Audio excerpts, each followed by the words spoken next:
je voulais parler un petit peu de Daniel. Donc on va ouvrir nos Bibles à Daniel. J'ai commencé la série de Daniel c'était en décembre, non? Et je pense qu'on n'est pas prêt à terminer parce qu'on est toujours à chapitre 1. Mais c'est tellement riche la parole de Dieu. Et là, on va faire encore 3 versets.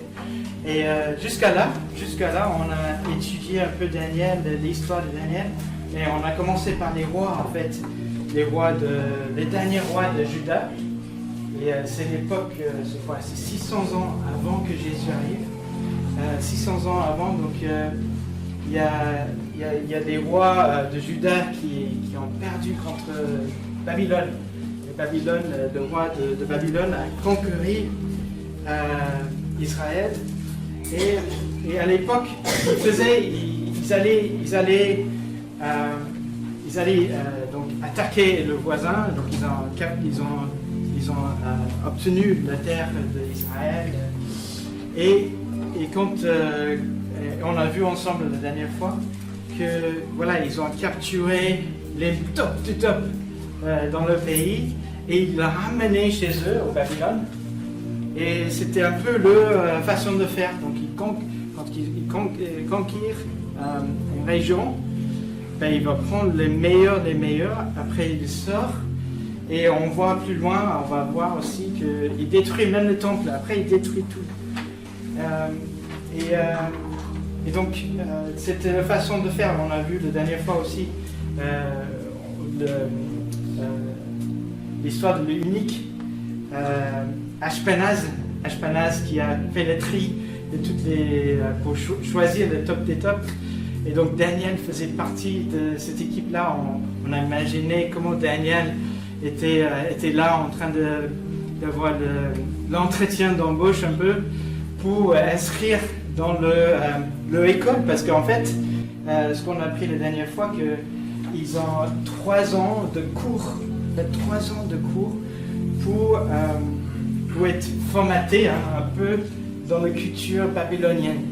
Donc, ils avaient 3 ans de formation, mais aussi ils devaient connaître, manger comme les Babyloniens, apprendre la langue, apprendre la littérature, et voilà, devient babylonien.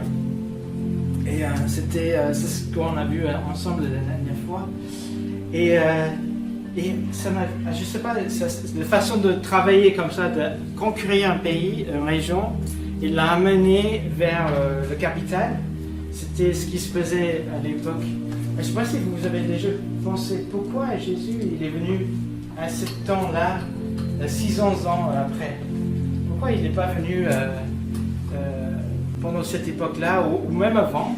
Pourquoi il n'est pas venu plus tôt? Pourquoi? Et peut-être c'est il y a beaucoup de livres là-dessus, mais on a discuté là-dessus aussi avec le royaume de Dieu en fait. On a fait une série sur le royaume de Dieu et ça nous a parlé à ce sujet où le royaume de Dieu, et Jésus il a parlé beaucoup de le royaume de Dieu. Et donc à cette époque-là, si quelqu'un parlait de le royaume, il n'y avait pas de sens, il ne pouvait pas répondre. Mais à l'époque des Romains, là on avait un royaume. Et au lieu de conquérir et détruire, eux ils construisaient dans le pays. Par exemple en France, on voit toujours le pont de gare, on voit toujours les structures, les autoroutes, les aqueducs qui étaient fabriqués par les Romains de l'époque. Donc on voit qu'ils ont vraiment investi aussi dans le royaume. Ils ont fait les gouvernances aussi. Il y avait les préfectures dans chaque région. Donc c'était pas du tout le même système. Donc c'était plutôt un système du royaume en fait, de Dieu. Donc c'était un bon exemple. Et c'est peut-être pour ça qu'on a vu Jésus arriver à l'époque où cet exemple de royaume était compris par les gens. Enfin, là, c'était un point à part. Mais aujourd'hui, donc, j'aimerais qu'on lise versets 8, 9 et 10. Et on va voir comment Daniel, il arrive juste. Donc ils étaient capturés, ils étaient exilés au Babylone. Et maintenant, c'est la première preuve pour Daniel. C'est la première preuve de Daniel. On va voir comment il agit. Et la prochaine fois, on va voir ce qu'il fait par la suite. Donc, on peut lire ensemble. Donc, en fait, finalement, c'est la deuxième épreuve de Daniel, parce que la première épreuve, c'était l'entretien avec Ashpenaz, du coup, pour être choisi. Donc, il était pour faire partie des tops du pays. Donc, ça, c'est la deuxième épreuve maintenant, en arrivant au Babylone. On se rappelle qu'il n'avait que 17 ans. Il avait 17 ans. Donc Daniel, il a pris, verset 8, Daniel 1, verset 8. Daniel, il a pris la ferme décision de ne pas se souiller en consommant les plats de service à la table du roi et le vin des banquets. Il demande alors au chef des eunuques de ne pas les obliger à se souiller. Donc, se souiller, c'est salir. Et Dieu gagna à Daniel la bienveillance et la compassion du chef des eunuques. Ce dernier dit à Daniel: je redoute, mon Seigneur le roi, c'est lui qui a fixé ce que vous devrez manger et boire. Pourquoi devrait-il vous voir abhorrer une moins bonne mine que les jeunes de votre âge? À cause de vous, je risque ma tête auprès du roi. C'est ce qu'il a dit. Alors, si on revoit là, il y avait deux versets qui m'ont vraiment touché.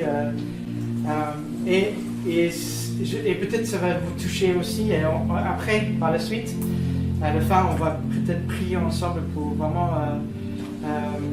Voilà, je pense que ça va nous toucher tous. Et après, on va prier ensemble pour vraiment mettre en pratique ce qu'on va apprendre maintenant de Daniel. Donc, Daniel, il a pris la ferme décision de ne pas se salir, de ne pas se souiller. Donc là, on voit, c'est tout de suite, il vient d'arriver, il a déjà choisi en amont, avant d'arriver. Et ça, c'est un super exemple.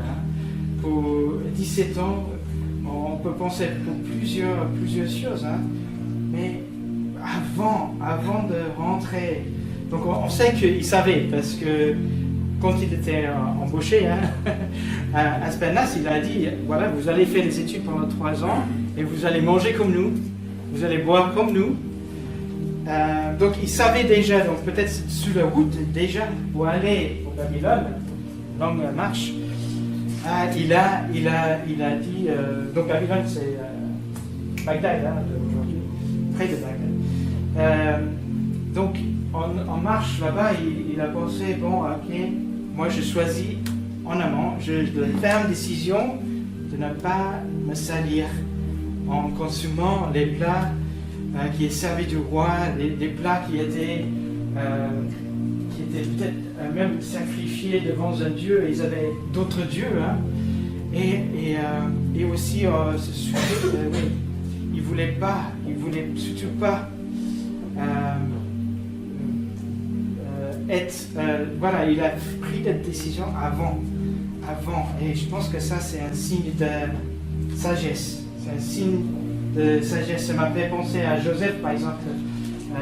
C'est pas quand il était avec la femme de Potiphar qu'il a commencé à dire est-ce que c'est bien ou pas. Non, il a toujours, en amont, il a certainement pris des décisions. Si jamais, avant mon mariage, une femme s'approche à moi, je dis non. C'est une sagesse. C'est une sagesse. Et Daniel, il a pris une décision ferme. J'ai un exemple au boulot aussi. On peut être tenté aussi de suivre les autres. On avait à la fin de l'année, il y a toujours une fête. Tout le monde dans la boîte, on va. Et il y avait une année, il y avait les cabarets qui est venu et ils ont expliqué que c'est chouette, il y a des hommes qui s'habillent en femmes et voilà, ils dansent et c'est rigolant. Et j'ai dit, ben non, je ne peux pas participer à ça. Et mais pourquoi? Même le directeur est venu me voir, pourquoi tu viens pas? C'est pas normal. J'ai dit, ben non, c'est les hommes, il y a assez. Les hommes ne doivent pas porter les vêtements de femmes. Et c'est écrit en noir et blanc, on va pas jouer avec ça. Et j'ai pas attendu de soirée même et regarder par la fenêtre, ouais, est-ce que j'y vais ou je vais pas? Non. Bien avant, j'ai décidé, non, je veux pas participer à ça. Et je les ai même dit, fais attention. Et si j'ai quitté la boîte depuis parce que j'ai d'autres missions. Mais j'ai retourné et il y a des hommes qui habillent comme des femmes dans l'entreprise là. Et voilà, c'est un exemple de pas. Voilà, c'est pas rigolo en fait. C'est pas rigolade. C'est une bonne décision. C'est une décision sage que Daniel il a prise de prendre une décision bien avant, prendre une décision ferme avant et de rester ferme à votre décision. Et ça peut être pour nos relations, on prend une décision ferme de nos relations que je vais garder, que je veux pas, je vais attendre le jour de mariage pour connaître une femme. Je décide maintenant que une fois marié, je vais garder une relation jusqu'au bout, même si ça me coûte. Si je fais des études, par exemple, je veux étudier jusqu'au bout. Je décide, même si c'est très très dur et il y a des circonstances qui changent, non, je vais aller jusqu'au bout de ce que j'ai dit que je vais faire. Mais je décide avant de commencer. Je me bats pour garder voilà, des relations qu'on a entre frères et sœurs aussi. S'il y a une dispute entre nous, de vite le rectifier. Et aussi de prendre des décisions comme Daniel, de craindre Dieu au lieu des hommes. De craindre ce que Dieu va dire au lieu de craindre mais les autres, je vais peut-être pas être accepté. Peut-être je devais juste aller avec eux aux fêtes. Et voilà, Dieu va me protéger. On va voir ce que Daniel dit. Ça m'a fait penser aussi de sagesse. Il y a un verset, Psaume 111, verset 10. La crainte de l'Éternel est le commencement de la sagesse. La crainte de l'Éternel est le commencement de sagesse. Donc, c'est une sagesse. Tous ceux qui respectent les décrets ont une raison saine de bonne intelligence.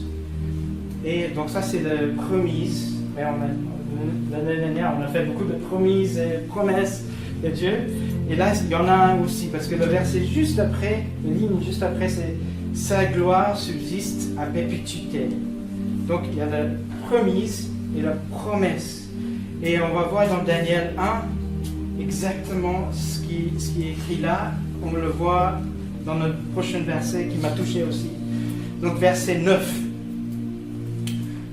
Donc Daniel il a pris la décision ferme. Et là, Dieu gagna à Daniel la bienveillance et la compassion du chef des eunuques. Dieu gagna.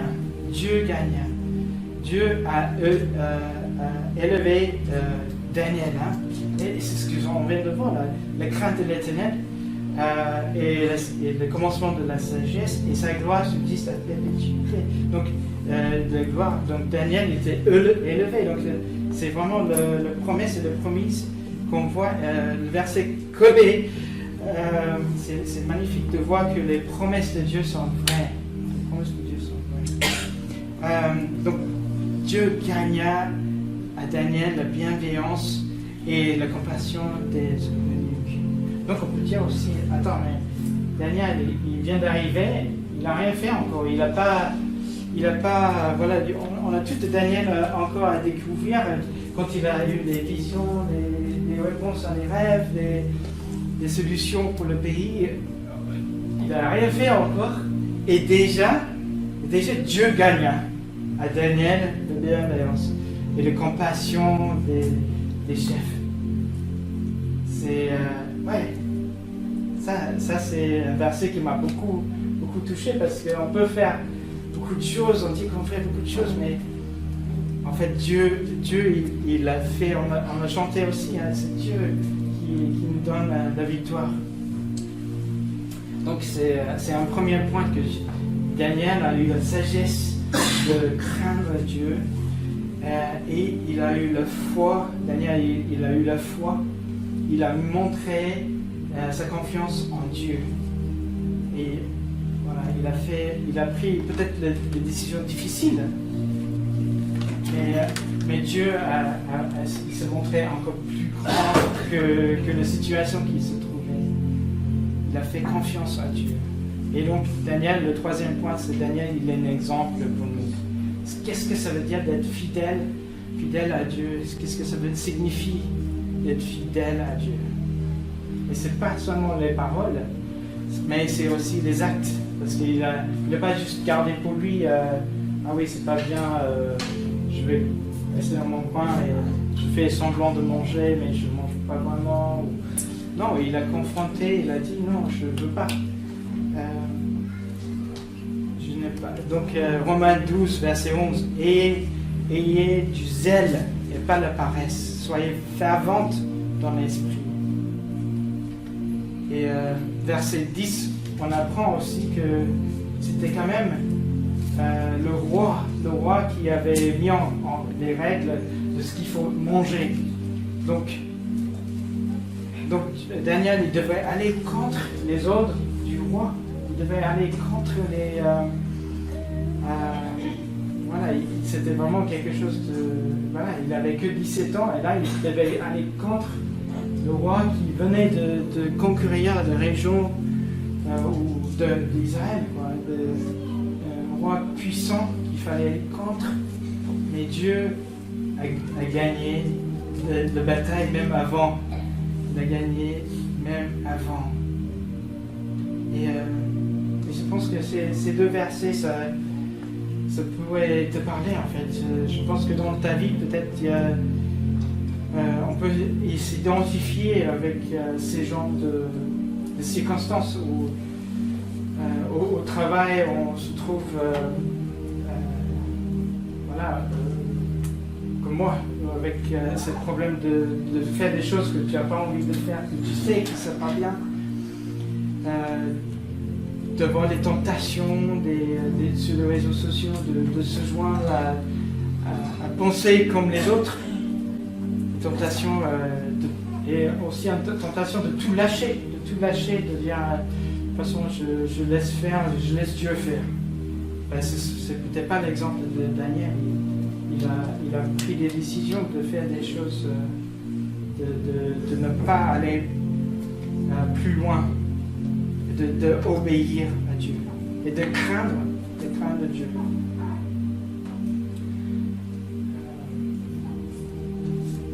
Donc, on peut penser à ces choses, qui nous éloignent, qui peuvent nous éloigner de Dieu. Mais si on prend les bonnes décisions fermes en amont, Dieu il va nous glorifier, il va ouvrir les portes, il va toucher les autres, il va donner la compassion aux autres. Et même tes ennemis, ils vont ouvrir les portes pour toi. Seigneur, merci Seigneur pour ce grand exemple de Daniel qui a fait confiance à toi, Seigneur. Et ce matin, nous voulons te faire confiance, Seigneur. Seigneur, nous regardons nos situations et nous voulons te craindre plus que les hommes autour de nous, Seigneur. Nous voulons être sages, Seigneur. Nous voulons être sages, Seigneur. Nous voulons avoir cette sagesse comme Daniel. Seigneur, que tu es fidèle et juste, que tu ne vas pas nous lâcher. On voit l'exemple de Daniel, que quand on fait confiance en toi, il y a des victoires après victoires. Seigneur, même dans les difficultés énormes que Daniel était en train de vivre, tu as ouvert les portes, Seigneur. Et nous savons que dans la vie, on peut traverser des moments très difficiles où la perte d'un frère, la perte des parents, la perte d'un travail, la perte d'un enfant. Et Seigneur, on te fait confiance, Seigneur. On décide maintenant, aujourd'hui, quand ces circonstances vont arriver, on décide aujourd'hui de te faire confiance, Seigneur. De ne pas écouter ce qu'ils disent autour, Seigneur, mais de faire confiance à toi, Seigneur. Nous sachant que nous sommes dans ton royaume et que notre royaume n'est pas ici-bas, mais notre royaume est là-haut aux cieux, Seigneur. Et ouais, Seigneur, donne-nous les visions du royaume, Seigneur. Merci, Seigneur, pour ton amour, Seigneur. Merci, Seigneur. Nous voulons te faire confiance. Merci, Seigneur, qu'on peut te faire confiance. Et peut-être ce matin, tu n'as jamais fait confiance à Dieu. Et tu ne sais pas comment commencer une relation avec Dieu, mais je t'invite à prier avec moi maintenant. Seigneur, je suis touché par toi. Seigneur, ta parole m'a touché. Seigneur, et j'entends tes frappes sur mon cœur qui est...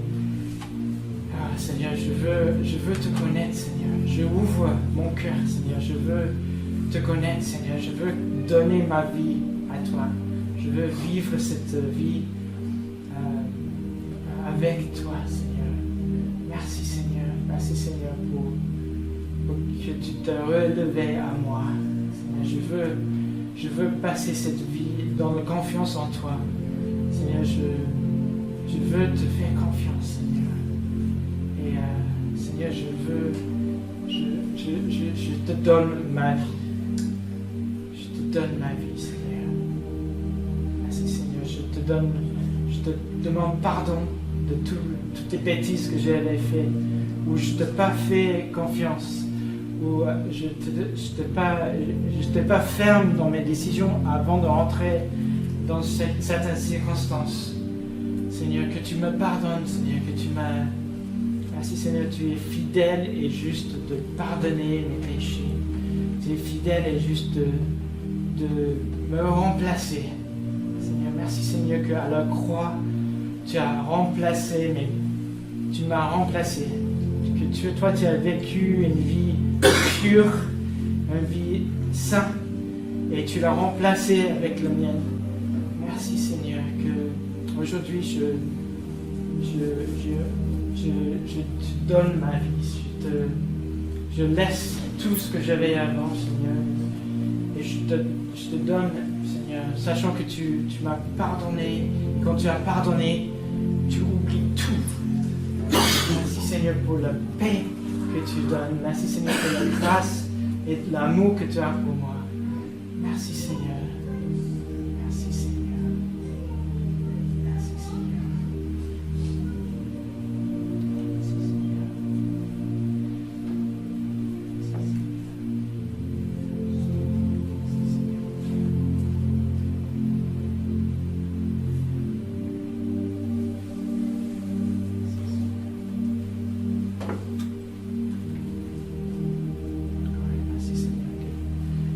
Protège nos enfants aussi, Seigneur, que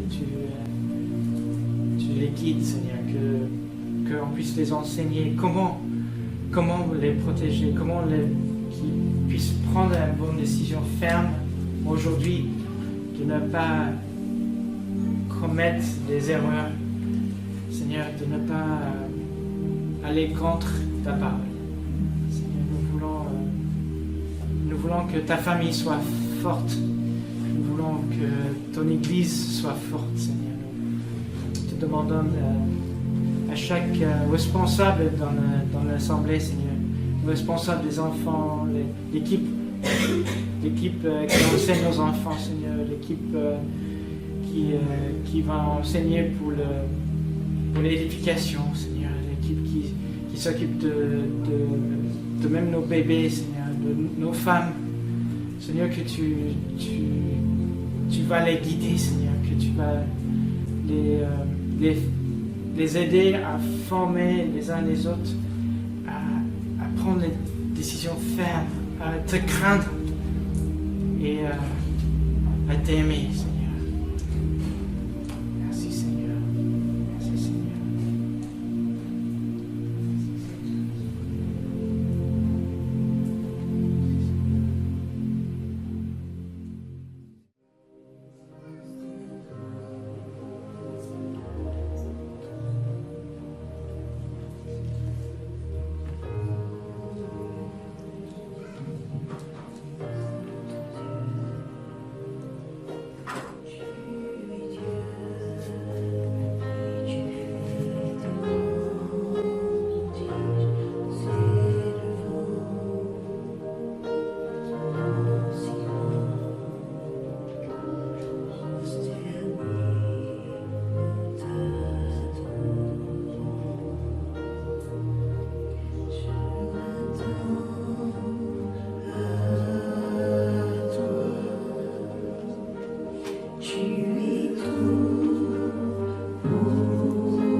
Seigneur, difficile à prendre. Apprends-nous, Seigneur, à te faire confiance lorsque nous sommes en face de ces décisions difficiles, Seigneur. Apprends-nous, Seigneur, à marcher, à écouter ta voix, Seigneur, à voir de l'esprit, Seigneur, afin de prendre la bonne décision, Seigneur. Mais Seigneur, en tout, tu ne veux pas, Seigneur, que nous soyons loin de toi.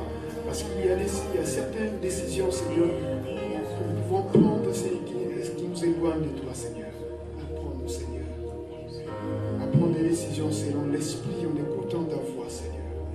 Aujourd'hui, tu nous as encore parlé, Seigneur, comment ce jeune homme qui a pris des décisions, Seigneur, fermes, qui a bravé même les rois, Seigneur. Seigneur, apprends-nous à prendre des décisions pour ne pas plaire aux hommes, mais pour te plaire, Seigneur. Et Dieu, nous te le prions, Seigneur.